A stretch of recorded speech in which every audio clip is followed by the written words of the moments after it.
મિત્રો, આજે આપણે જાણીશું કે ગામડાઓમાં મરણની મર્યાદા કેટલી છે।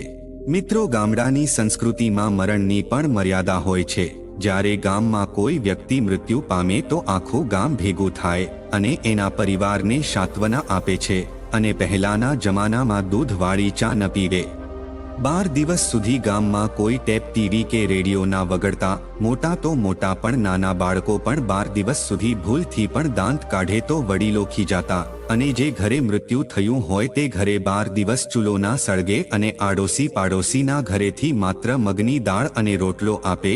જ્યાં સુધી સ્વર્ગસ્થનો શોખ ના ભગાવે ત્યાં સુધી ગામના વડીલો માથે સફેદ પાઘડી જ પહેરે અને 12 દિવસ સુધી ગામના દરેક માણસે સ્વર્ગસ્થના ઘરે સાંજે બેસવા જવાનું।